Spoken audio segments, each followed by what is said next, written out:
I'm here with Kimberly Persona, who is currently playing Lady Gaga in a Monstrous Child Lady Gaga musical, co-produced by Buddies in Bad Times and Ecce Homo Theatre, also very closely associated with Alistair Newton, the director and artistic director of Ecce Homo.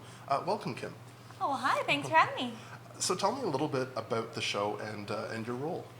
About the show. Well, the show, much to people's surprise, I guess, when you hear Lady Gaga musical, I think they imagine that it's going to be like a musical, like full of her songs and her dance numbers.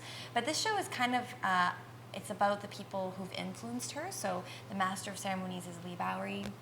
And it's really more about people's relationship to Gaga. So again, we have Tyson's character who's like, they call him the obsessed fan or the little monster in our show, and it's about his experience with her. So less about Lady Gaga itself, less like biographical, I guess, and more about people's connection in celebrity, like how that works. Mm.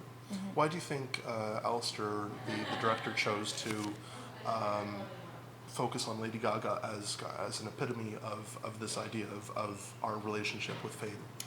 Not to ask you to speak for him, but no. what are your own speculative thoughts on that? Well, I think he was impressed with her because of an essay that she had written. Mm-hmm. But why he picked her, I think, is because people, much like they had with Madonna, people have a real connection to her. And, she has this, like I say, her fans are referred to as the little monsters. And she says to them, like, I want you to know that I'm fighting for you. So she really says that, I want you to, mm-hmm.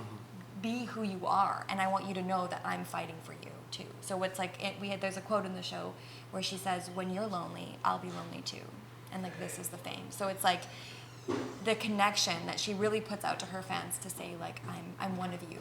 Mm-hmm. It's an intimate relationship that she has with them. So I think that was a perfect person to have that with. What kind of research did you do when preparing for this role? Well, it's been lovely because the first version of the show was at the Rhubarb Festival 2 years ago. So it's been beautiful because I didn't have to stress about cramming.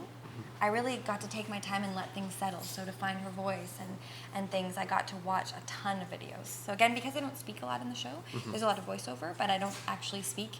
A lot of it was live performance that I was watching, but of course, because of the interviews, or because of the fact that I am doing voiceover, a lot of it was from interviews, trying to get her inflections and her intonations, and so yeah, it's a lot of watching, a lot of watching, and like I say, trying not to mimic, but get the essence of someone, because again, it's not important that I'm a perfect Lady Gaga. It's important that I'm giving the essence for people.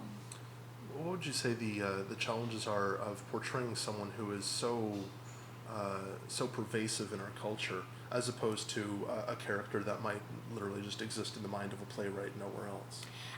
It's limiting. It's limiting in some ways, mm-hmm. because you're like, oh, I couldn't make that choice because maybe she wouldn't make that choice. But in another way, it's also wonderful and liberating because you're like, oh, this is the guide I get to go off of. So I'm not starting from scratch.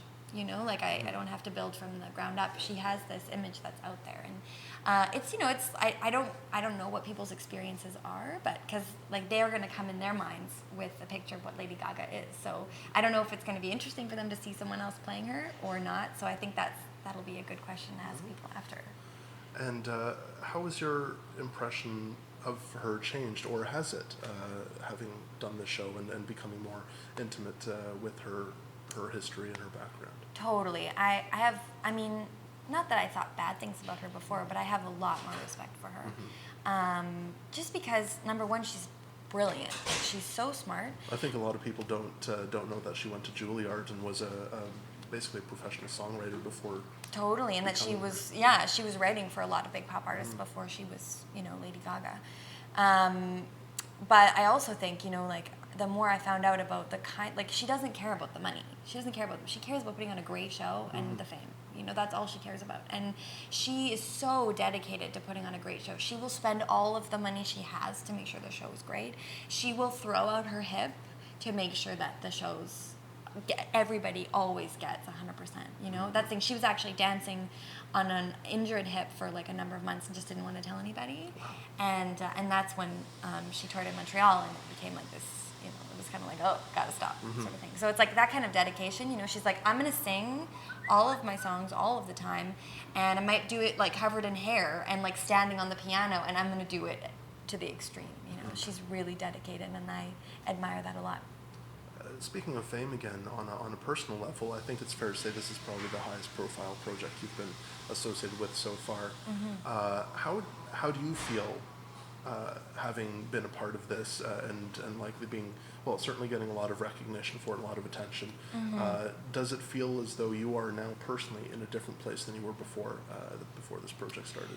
I mean, that's hard to say. I still feel like Kim, and in a way I feel like next week I'm like, oh, next week I go back to being the little Kim again, and I'm happy with that. For me, it's been weird having my face everywhere because the show isn't about me. But of course, everybody wants the picture of Lady Gaga on the front of the paper. You know, that's what gets people's eye. But you know, the show really isn't about me. It's about people's relationship to Gaga. So I have a semi-small part in the show. So it's been a bit weird because I feel like I'm getting all this press, but I'm like, oh no, but it's not. You know. But the wonderful thing about this show is that I get to work with an incredible team of people, like Bruce Dow, Gavin, like Kyle, Chai, all of them are so amazing. And I really was worried, like, oh, because my face is on the front of the paper, are they going to treat me differently? And like, I remember Tyson, as soon as Extra came out, Tyson handed me a stack of 10 copies of Extra and was like, your dad's going to be so happy. And it really meant a lot to me that like there's just this huge sense of team. And like I say, Bruce Dow, you know, was like Stratford Broadway extraordinaire. He comes, he's like, his talent is only matched by how wonderfully kind he is and like giving he is. So it's like, in a way, I just feel like this show has just changed me in the way that no matter what show it is or what promotion is, it's always about the team, and I'm blessed for the experience. And whether it changes my career or not, I feel like it's changed me as a person, so it doesn't really matter, you know. And finally, what would you rather have to wear, meat dress or exploding bra? Exploding bra. All the way? I feel like the meat dress would stink. Probably would. And you know, like, there was a point in the development of this show where Alistair was like, he wanted the piano to catch fire. So it's like, I've already considered the, like, could catch on fire thing, whereas the reeking of meat, maybe I haven't quite opened my mind to That's that true. quite yet. Yeah, that's probably a better story in, like, you know, something catching on fire than I go home stinking like meat every night. Totally. Yeah, that's so, right. but you know, I think I'd happily welcome both if needed. And finally, do you have anything on the horizon? I know that you are developing a children's show on your own volition. Do you want to talk a little bit about that and anything else that you have coming up? Well, that is my focus after this because unfortunately it's taken the back burner. But I'm really passionate about kids television, so we're working on a live action kids television show that's narrative. So it's, you know, like Miss Persona on the Isle of Melodious, a magical land that's musically themed. And we learn, it's pro-social, so it's like life lessons, and we were really inspired by shows like Mr. Dress Up and like Lamb Chops and just so many great shows, Fraggle Rock, things that as a kid like really inspired us and feel like you know, could be a nice thing to add, you know, like kind of modernize the things that we loved so much. And do you want to plug your website? My wife, yes. So our website is www.misspersona.com. Perfect. So you can check out the web pilots. Well, thanks so much, Kim. Thanks so much. Thanks, Justin.